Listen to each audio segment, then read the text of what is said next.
এটা সত্য যে পুরুষের 4 বিয়ের হুকুম আমাদের ধর্ম অধিকার দিয়েছে, কিন্তু এটাও সত্য যে একটা পুরুষকে দ্বিতীয় বিয়ের জন্য বাধ্য করে একজন নারী। কিছু নারী আছে স্বামীর উপরে একদমই সন্তুষ্ট থাকে না। একটা পুরুষ কখনো নারীর সৌন্দর্য দেখে ভালোবাসে না। একটা পুরুষ এমন নারী চায় যে তাকে একটু শান্তি দিতে পারবে, তার মনের ভাব প্রকাশ করতে পারবে। আর পুরুষ এই সব যেখানেই পাবে সেখানেই ছুটে চলে যাবে। হোক বিয়ের বয়স 10 মাস এবং 10 বছর, তাতে কোনো যায় আসে না। পুরুষের সাথে জিদ করা, তার কথার দাম না দেওয়া, ছোটখাটো বিষয়ে রাগ করা, ঝগড়া করা, এসব করতে করতে একজন নারী তার পুরুষের কাছে তার সম্মানটা শেষ করে ফেলে। সে বুঝতেই পারে না সে কখন তার স্বামীর মন থেকে উঠে গেছে।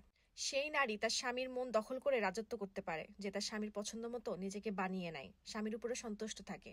বিশ্বাস করুন, একটা পুরুষের কাছে এটা কোনো বিষয় না যে তার স্ত্রী বড়লোক নাকি গরিব ঘর থেকে আসছে। টাকা কামানোর জন্য আল্লাহ তাআলা পুরুষকে বানিয়েছে। একজন পুরুষ এমন এক অর্ধাঙ্গিনী চায় যার কোলে মাথা রেখে সে একটু শান্তি খুঁজে পায়।